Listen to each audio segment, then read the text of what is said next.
आपल्या प्रांताध्यक्षांनी मागच्या 2 रविवारपूर्वी आपल्याला काही सूचना दिल्या होत्या. त्यानुसार पुन्हा एकदा आपल्याला सूचना देऊ इच्छितो. गोवा, कोल्हापूर आणि सिंधुदुर्ग या तिन्ही जिल्ह्यांची जबाबदारी किंवा या स्पेशल गोवा राज्याची जबाबदारी परमेश्वरानं माझ्यावरती दिलेली आहे, प्रांताध्यक्षांनी दिलेली आहे. आणि त्या जबाबदारीला पार पाडत असताना विशेष रीतीने या तिन्ही भागातील जे पालक आहेत, जवळजवळ 10 ते 20 पालक वर्ग त्या ठिकाणी काम करत आहेत, सेवा कार्य करत आहेत. आणि आपल्या मंडळीकडून आपण त्या ठिकाणी जाण्याचा ठराव केलेला आहे. त्याचप्रमाणे आपल्या कमिटीच्या द्वारे त्या ठिकाणी भेट देण्यासाठी जाणार आहोत. परंतु पुढच्या आठवड्यामध्ये 23 तारखेला किंवा 22 तारखेला कदाचित आम्ही त्या ठिकाणी जाणार आहोत. आणि प्रांताध्यक्ष आणि मानवी चर्चचे बाळक त्यांच्याकडून काही भेटवस्तू त्यांना त्या ठिकाणी देणार आहेत. तर विशेष त्यासाठी प्रार्थना करा. देवाचं कार्य त्या ठिकाणी वाढत आहे आणि मंडळांची स्थापना होत आहे. देवाचे महान कार्य त्या ठिकाणी होत आहे. आणि त्या सर्व पालक वर्गांना आपल्या मंडळीकडून आपण 10 पालकांना मदत देण्याचं ठरवलेलं आहे.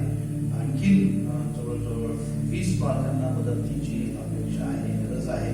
आणि आपल्या मंडळीतील काही ज्या लोकांना इच्छुक आहेत, ज्यांना वाटतं की आपण त्यांना मदत करावी, तर मी काही लोकांना आवाहन केलं होतं. आपल्या मंडळीतल्या लोकांना देखील आणि बाहेरच्या काही लोकांना देखील मी आवाहन केलं होतं. त्यानुसार माझ्याकडे 3 जणांनी 2000 रुपयाप्रमाणे ती मदत दिलेली आहे. आणि आज आपले बंधू शिंदे यांनी देखील ती मदत आपल्यासाठी दिलेली आहे. आणि म्हणून मी परमेश्वराच्या नावाला धन्यवाद देतो. हे देवाचं काम आहे आणि देवाच्या कामामध्ये निश्चित अर्थानं आपल्याला त्याचा गौरव करण्यासाठी आणि जे सेवक वर्ग आहेत की ज्यांना कुठल्याच प्रकारची मदत नाहीये, अशा लोकांना, अशा सेवकांना आपण ती मदत करणार आहोत. तर अजूनही जर आपल्यापैकी कोणाला वाटतं की या कार्यासाठी मदत करावी, तर आपण आपल्या मंडळीचे ट्रेझरर आहेत त्यांच्याकडे ती मदत द्यावी. त्याच्यानुसार मग आपण ती मदत त्यांच्यापर्यंत पोहोचू. त्याचप्रमाणे विशेष रीतीने प्रार्थना करा. गोवा राज्यामध्ये देखील जे कार्य होत आहे आणि 27 तारखेच्या लग्नानंतर आम्ही 28, 29, 30 या 3 तारखांना, या 3 दिवसांमध्ये कदाचित त्या ठिकाणची जर परिस्थिती अफोर्डेबल असेल, राहण्याची व्यवस्था आमची होत असेल, जाण्या येण्याचा खर्च जर उभा होत असेल, तर आम्ही त्या ठिकाणी जाण्याचा प्रयत्न करणार आहोत. विशेष प्रार्थना करा की जाण्या येण्याचा खर्च भरपूर आहे, कारण ट्रेनमध्ये रिझर्वेशन आता मिळत नाही. तर प्रायव्हेट गाडीने जाणं येणं हा मोठा खर्च आहे. तर विशेष त्यासाठी देखील प्रार्थना करा. विशेष असेल तर फक्त भेटून येणं आणि त्या ठिकाणच्या काही लोकांचे बाप्तिस्मे आहे, तर ते बाप्तिस्मे करण्यासाठी त्यांनी बोलवलेलं आहे. तर विशेष त्यासाठी देखील प्रार्थना करा. देवाच्या वचनाकडे आपण वळूया. आजच्या मननासाठी आपण गलतीकराचं पत्र याचा 4था अध्याय आपण काढूया.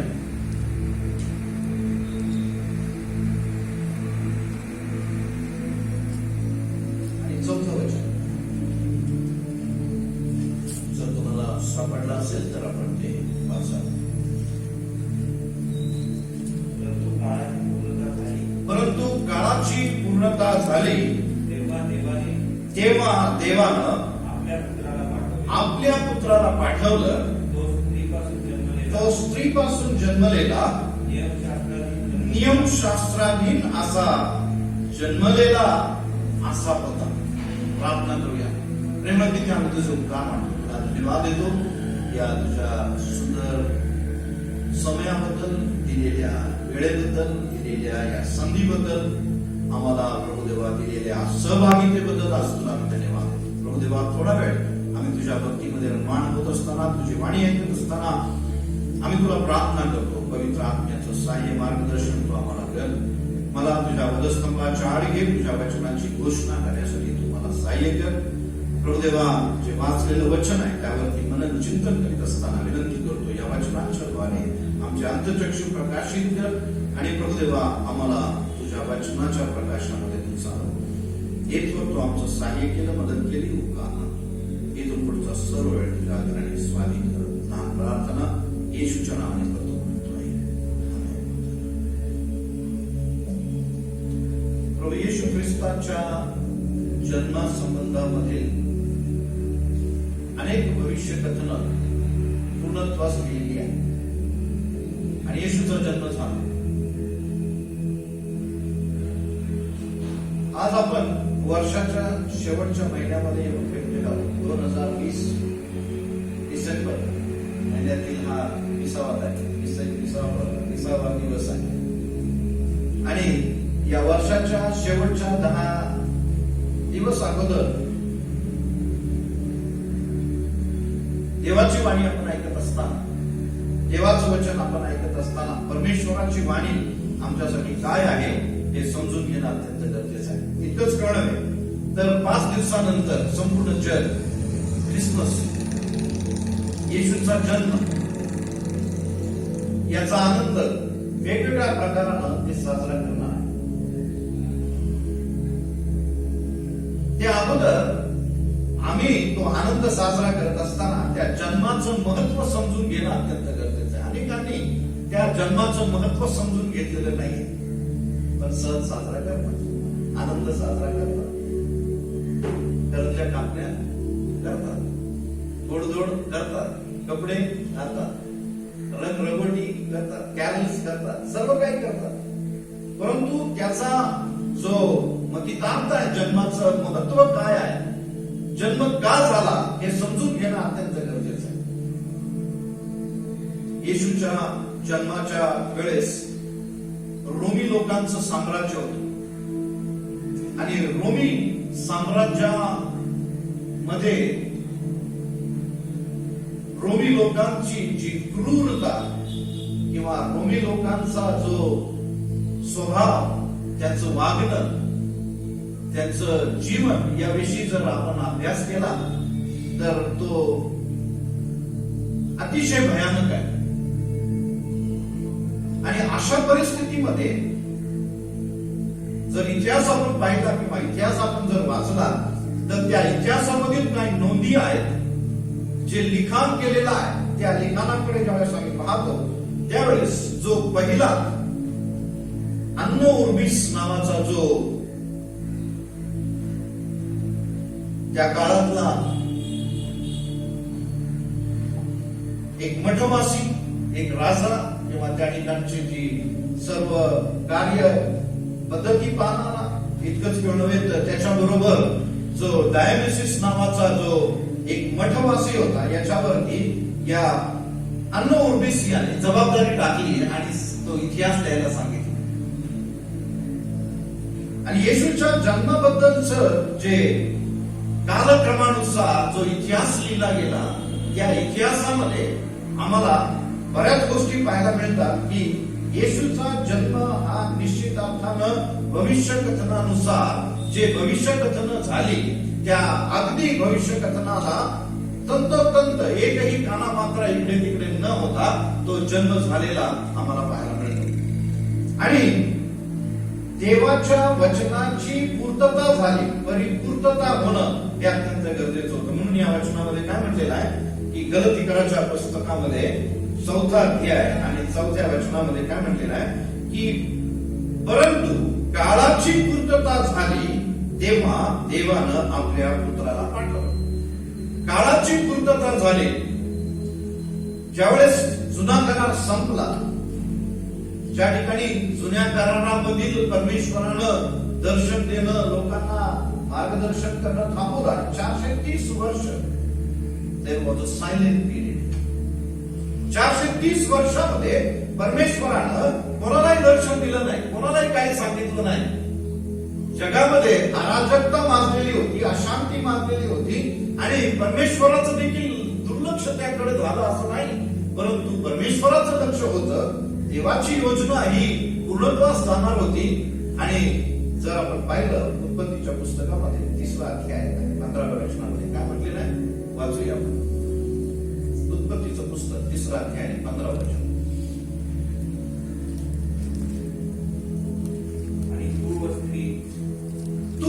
स्त्री, तुझी संतती व तिची संतती तुझी संतती व तिची संतती यांच्यामध्ये ती परस्पर वैर स्थापित, परस्पर वैर स्थापित, ती तुझे डोके फोडील ती तुझे डोके फोडील व तू तिची टाच फोडशील. व तू तिची टाच फोडशील. हे जे लिखित झालेलं जे भविष्य कथन आहे त्याची परिपूर्तता या गलतीकराच्या पुस्तकामध्ये संत पावलानं केलेली आहे आणि त्यामध्ये म्हटलेलं आहे. परत वाचूया गलतीच्या पुस्तकामध्ये आपण जाऊया. काय म्हटलेलं आहे? त्याची परिपूर्ती 3ऱ्या अध्यायातील 15व्या उत्पत्तीच्या 3ऱ्या अध्यायातील 15व्या वचनाची परिपूर्ती ही गलतीकराच्या 4थ्या अध्यायातील 4थ्या वचनाप्रमाणे भविष्य कथन हे पूर्णत्वास गेलेलं आहे. काळाची पूर्तता झाली. त्या काळामध्ये इसवी सन 4-5 च्या दरम्यान ही घडलेली घटना आहे. येशूचा जन्म होणार आणि तो या जगाचा तारणारा म्हणून इतकंच कळून या जगाला शांती देणारा, या जगातील लोकांना पापापासून मुक्ती देणारा, या जगातील त्या सैतानावरती विजय मिळवणारा, सैतानाला हरवणारा हा येशू जन्माला येणार याचं भविष्य कथन हे पूर्णत्वास गेले. आणि म्हणून या ठिकाणी काय म्हटलेलं आहे की काळाची पूर्तता झाली तेव्हा देवानं आपल्या पुत्राला पाठवलं आणि त्याचा पुत्र या जगामध्ये आला आणि तो येशू रूपानं आमच्यासाठी या जगामध्ये त्यानं जन्म घेतला. त्याचं महत्वाचं कारण काय आहे? जन्मामागचं कारण काय? आणि तो स्त्रीपासून जन्मलेला, नियमशास्त्राधीन असा जन्मलेला असा तो होता. नियमशास्त्राप्रमाणे तो जन्माला आला. इतकंच कळवे तर तो स्त्रीपासून जन्मलेला, तो या जगामध्ये जन्माला आला. हे भविष्य कथन पूर्णत्वास गेलं.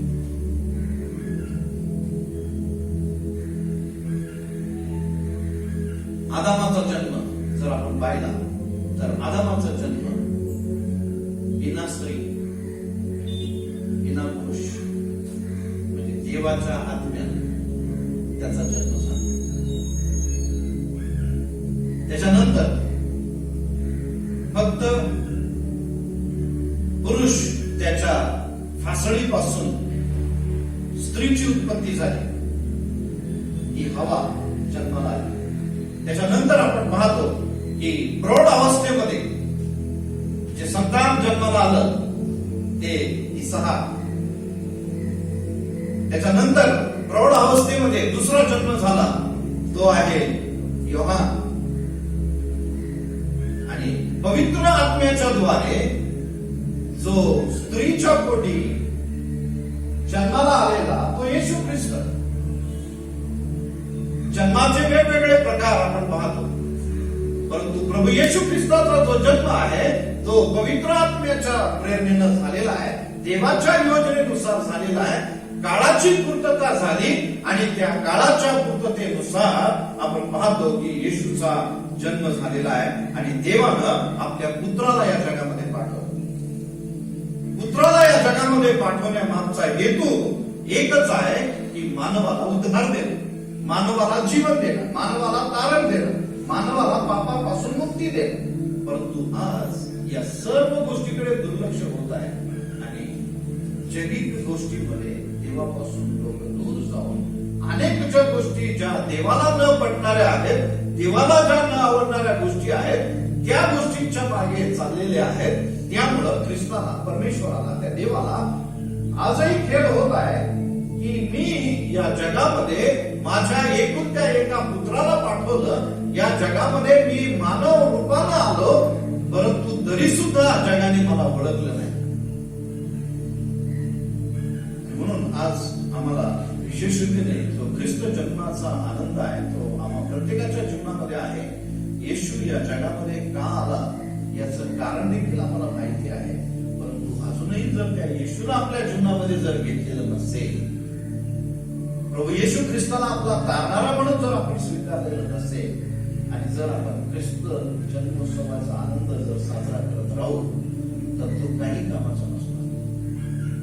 म्हणून खऱ्या अर्थानं येशू ख्रिस्ताला आपल्या जीवनामध्ये आपला तारणारा म्हणून स्वीकारणं, प्रभू येशू ख्रिस्ताला आपल्या जीवनामध्ये एक विशेष प्रकारचं स्थान देणं, पवित्र आत्म्याचं कार्य आमच्या जीवनामध्ये घडून आणण्यासाठी आम्हाला आमचं जीवन पवित्र आणि शुद्ध करण्याची गरज आहे.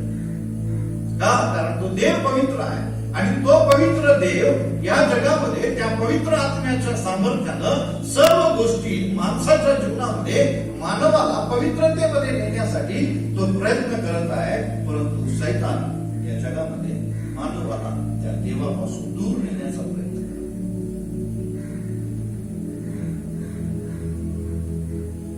जगामध्ये कधीच अशी घटना घडली नाही. ती घडली 2020 या सालात पूर्वी आपण पाहतो. म्हणून पूर्ण मनुष्यत्व आणि पूर्ण दैवत्व त्या प्रभू येशू ख्रिस्तामध्ये आहे. 100% मॅन, 100% गॉड.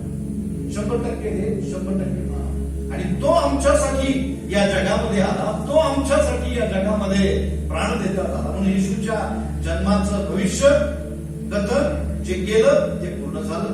त्याच्या जन्माला आपण पाहतो, त्याचा जन्म झाला, जन्मानंतर त्याची वाढ झाली, वाढ झाल्यानंतर त्याचा वधस्तंभावरती मरण झालं, मरणानंतर त्याचं पुनरुत्थान झालं, पुनरुत्थानानंतर तो स्वर्गात घेतला गेला आणि आता तो या जगाचा न्याय करण्यासाठी येणार आहे.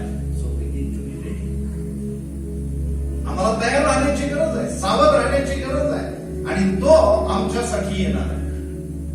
तो आमच्यासाठीच या जगामध्ये जन्माला आला आणि आमच्यासाठीच या जगामध्ये तो मेला, आमच्यासाठीच तो पुन्हा येणार आणि आम्ही त्याच्या बरोबर राहावं यासाठीच तो आलेला आहे. म्हणून येशू पापी लोकांना तारण्यासाठी या जगामध्ये आला. परंतु आज आम्ही पापी लोकांवर प्रीती करत नाही. आज आम्ही पापी लोकांचा काय करतो? द्वेष करतो. पापाचा आम्ही द्वेष करायला पाहिजे, परंतु पापी लोकांचा पण आम्ही द्वेष करतो. पापावरती आम्हाला विजय मिळवायचा आहे, पापाला आम्हाला नाही म्हणायचं आहे, पापामध्ये आम्हाला राहायचं नाहीये, पापापासून दूर आम्हाला राहायचं आहे आणि पाप आमच्या जीवनामधून आम्ही काढून टाकायचं आहे. त्यासाठी आम्ही प्रयत्नशील असलं पाहिजे आणि या जगामध्ये सैतान आम्हाला ते करू देत नाही. पापामध्येच खेचत राहतो, पापामध्येच खेचत राहतो, पापच करायला लावतो, पापावरती आम्हाला विजय मिळवू देत नाही. आणि म्हणून या ख्रिस्त जन्मोत्सवाच्या महोत्सवामध्ये आपण आपलं जीवन जगत असताना जो देव आमच्यासाठी आला या जगामध्ये, मनुष्याचा पुत्र योहानाच्या शुभवर्तमानामध्ये बघा 10:10 मध्ये काय म्हटलेलं आहे?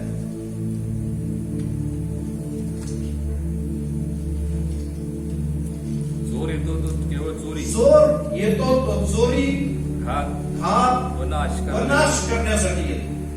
मी तर त्यांना जीवन प्राप्ती व्हावी, मी तर त्यांना जीवन प्राप्ती व्हावी व ती विपुल प्रमाणामध्ये व्हावी म्हणून आलो आहे. म्हणून आलो आहे. प्रभू येशू ख्रिस्त या जगामध्ये जो आला तो यासाठी आला, आम्हाला जीवन देण्यासाठी आला. आणखी लुकाच्या शुभवर्तमानामध्ये 19वा अध्याय आणि 10व्या वचनामध्ये बघा काय म्हणते.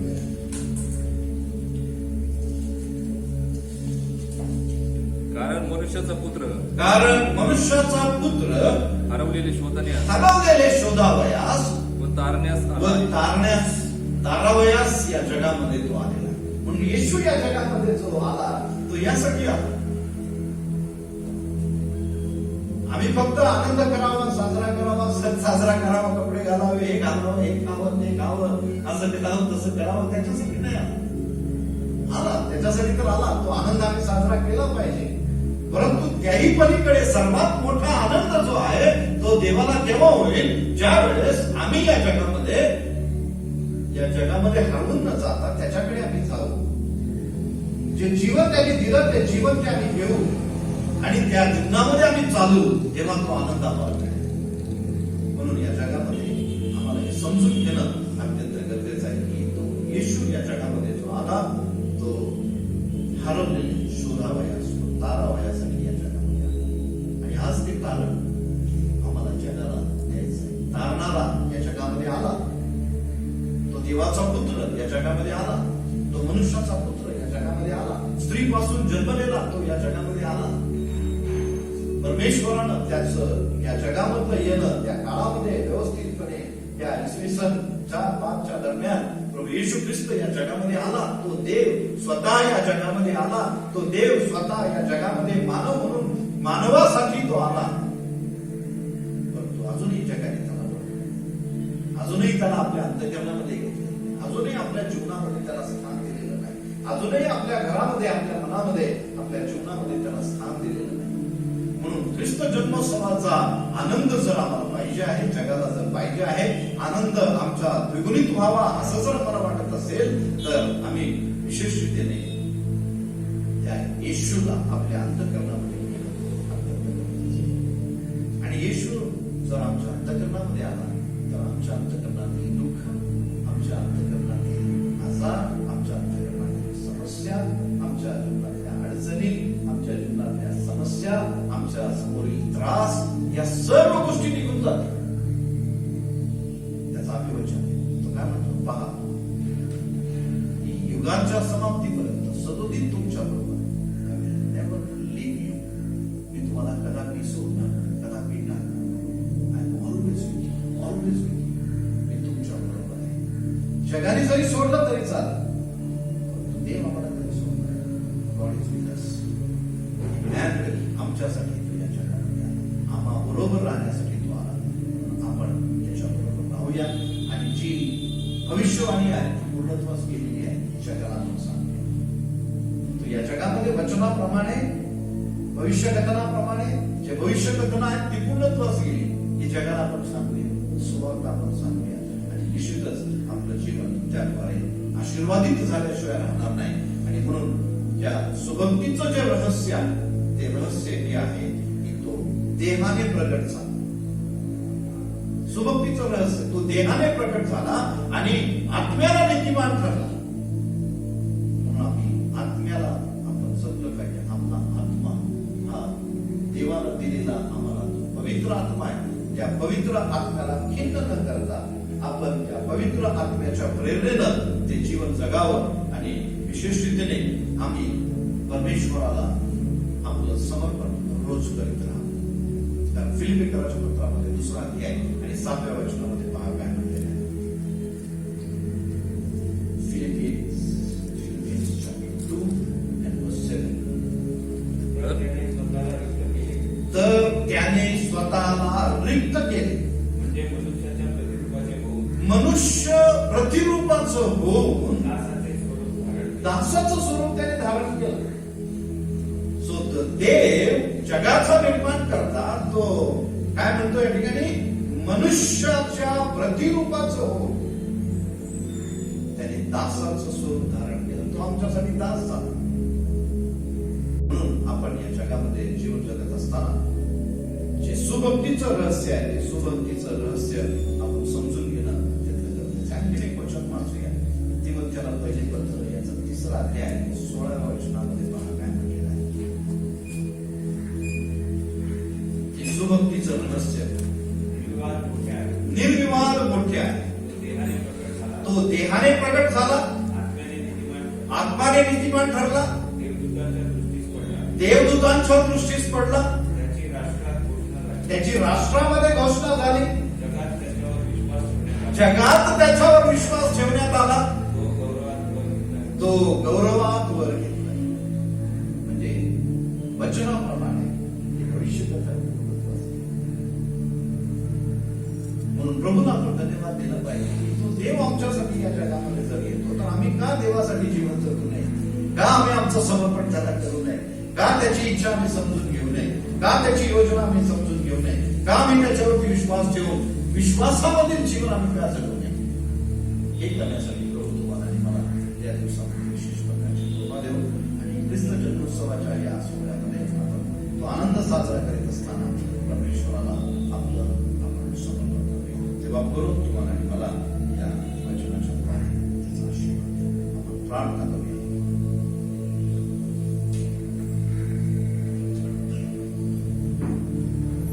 अत्यंत पवित्र पवित्र पवित्र जिवंत सेनाधीश परमेश्वरा, तुझे मनापासून काय मानतो. तू आमच्यासाठी या जगामध्ये आलास, आमच्यासाठी या जगामध्ये प्राण देता झाला, आम्हाला प्रभू देवा शांती देण्यासाठी, आनंद देण्यासाठी, तारण देण्यासाठी, उद्धार देण्यासाठी तू या जगामध्ये आलास. तू मनुष्याचं रूप धारण करून देहानं आमच्यासाठी तू प्रकट झालास. आम्ही तुझं उद्धार मानतो. प्रभू देवा, सर्व आमच्यासाठी तू करतोस, म्हणून आम्ही देखील तुझ्यासाठी आमचं जीवन देऊन टाकावं. तुझ्या करता आम्ही आमचं जीवन जगावं, तुझ्या इच्छेप्रमाणे आम्ही चालावं, यासाठी प्रभू तू आम्हाला सहाय्य कर. त्या सैतानावर विजय मिळवण्यासाठी, त्या सैतानी कृत्यांवरती विजय मिळवण्यासाठी, सर्व प्रकारच्या पापावर विजय मिळवण्यासाठी तू आम्हाला सहाय्य कर. आणि विशेषतेने या कठीण दिवसांमध्ये, बिकट दिवसांमध्ये पवित्र आत्म्याच्या प्रेरणेने आम्ही जीवन जगावं, पवित्र जीवन आम्ही जगावं, शुद्ध जीवन आम्ही जगावं, यासाठी प्रभू तू आम्हाला सहाय्य कर.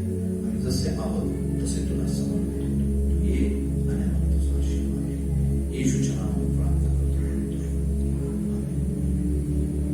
सर्व उत्तम देणग्यांच्या दात्या, आज आम्ही तुला वंदन करतो, तुला धन्यवाद देतो, स्तुती करतो. सर्वोत्कृष्ट देणगी प्रभू येशू ख्रिस्ताला आमच्यासाठी तू दिलं आणि त्या येशूच्या नावामध्ये आम्हाला या जगामध्ये सर्व आशीर्वाद तू दिले. तुझ्या विश्वासात, तुझ्या वचनात, तुझ्या कृपेत, तुझ्या प्रीतीत आम्हाला वाढवलं, त्याबद्दल आम्ही तुला धन्यवाद देतो. प्रभू देवा, विनंती करतो या ठिकाणी उपस्थित सर्व लहान वृद्ध मुलींना तुझा आशीर्वाद दे, जे आपापल्या घरामध्ये या फेसबुक माध्यमातून प्रभू देवा सहभागितेमध्ये, भक्तीमध्ये जे प्रभू देवा आज सहभागी झालेले आहेत, आम्ही त्यांना देखील तुझ्या हातामध्ये समर्पित करतो. प्रत्येकाला तो नाव घेऊन आशीर्वाद दे. जे कुणी आज पहिल्यांदाच या ठिकाणी आलेले आहेत, आम्ही त्यांना देखील तुझ्या पवित्र हातामध्ये समर्पित करतो. त्यांना देखील तुझा आशीर्वाद दे. ज्या बहिणीच्या द्वारे प्रभू देवा जे कुटुंब या ठिकाणी आलेलं आहे, आम्ही त्यांना तुझ्या हातात समर्पित करतो. तुझ्या विश्वासात त्यांना तू वाढव, तुझ्या वचनामध्ये त्यांना तू राख आणि तुझं गौरव त्यांच्याद्वारे तू दे. त्याचप्रमाणे प्रभू देवा मंडळीतील सर्व लहान थोर सभासदांना आम्ही तुझ्या हातात समर्पित करतो. प्रत्येकाला तुझा आशीर्वाद दे. आज ज्या ज्या भावांनी बहिणींनी या दान भांडारामध्ये दान अर्पण केलेले आहे, त्या प्रत्येकाला तू नाव घेऊन आशीर्वाद दे. प्रभू देवा, विशेष रीतीने प्रार्थना करतो सर्वांनी आपला दशमांश या भांडारामध्ये अर्पण करावा, यासाठी प्रत्येकाला तुझी कृपा दे. कारण तुझ्या वचनामध्ये तू म्हणतोस की तुम्ही आपला सगळा दशमांश भांडारामध्ये अर्पण करा, म्हणजे मी तुम्हाला आकाश कपाटे उघडून जागा पुन्हा नाही इतका मोठा आशीर्वाद देतो किंवा नाही, याची तुम्ही प्रतीती घ्या. त्या तुझ्या वचनाप्रमाणे प्रत्येकाने तुझी प्रतीती घ्यावी, यासाठी तू प्रत्येकाला सहाय्य कर. आज आम्हाला देण्याचं मन दिलं, कारण जे काही आम्ही तुला दिलं ते दैनंदिन कृपणे याचा स्वीकार कर आणि बाबा याचा उपयोग तुझ्या सेवेसाठी, तुझ्या गौरवासाठी होऊ दे, हीच तुला प्रार्थना. त्यांना देता आलं नाही, त्यांना देखील तुझा आशीर्वाद दे. आम्ही जसे आहोत तसे तुला समर्पित होतो आणि विनंती करतो, तुझे स्वर्गीय आणि आध्यात्मिक आशीर्वाद आम्हाला दे. मागील आठवड्यामध्ये ज्यांचे वाढदिवस झाले, ज्यांचा लग्नाचा वाढदिवस झाला, अशा सर्वांना तू नाव घेऊन आशीर्वाद दे, हीच आम्ही तुला प्रार्थना करतो. सर्व गौरव, मान, सन्मान तुला देऊ. यापुढील सर्व वेळ आम्ही तुझ्या अधीनाने स्वाधीन करत लहान प्रार्थना आमच्या घरी तारणारा प्रभू येशू ख्रिस्त तुझ्या गोड आणि प्रेम नाव विश्वासाने प्रार्थना करतो. प्रभू येशू ख्रिस्त प्रार्थना म्हणूया.